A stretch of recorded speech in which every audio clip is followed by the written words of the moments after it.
Chicken drum stick അതാട്ടോ ഇന്നത്തെ recipe. അപ്പോൾ welcome back to my channel. Chicken വേവിക്കാനായിട്ട് leg piece എടുത്തിരിക്കുന്നത് മഞ്ഞൾപ്പൊടി ഉപ്പും കുരുമുളകും ഇട്ട് വേവിച്ചിട്ടുണ്ട്.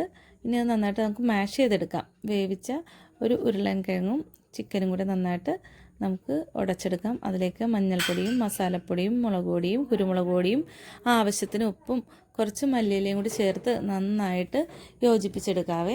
ഇനി ഇതിലേക്ക് ഡിപ്പ് ചെയ്യാൻ വേണ്ടിയിട്ട് 2 മുട്ടയാട്ടോ ഞാൻ എടുക്കുന്നത്. അപ്പോൾ 2 മുട്ട പൊട്ടിച്ച് ഒരു ഗ്ലാസ്സിലേക്ക് എടുക്കാം.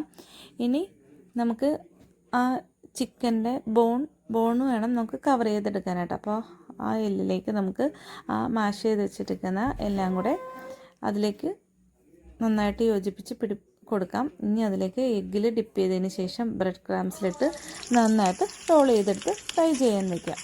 അപ്പോൾ നമ്മുടെ ചിക്കൻ ഡ്രം സ്റ്റിക്ക് ഇവിടെ റെഡി ആയിട്ടുണ്ട്. നല്ല ടേസ്റ്റി ആയിട്ടുള്ള ഒരു ഈവനിങ് സ്നാക്കാണ്. അപ്പോൾ എല്ലാവരും ട്രൈ ചെയ്ത് നോക്കുക.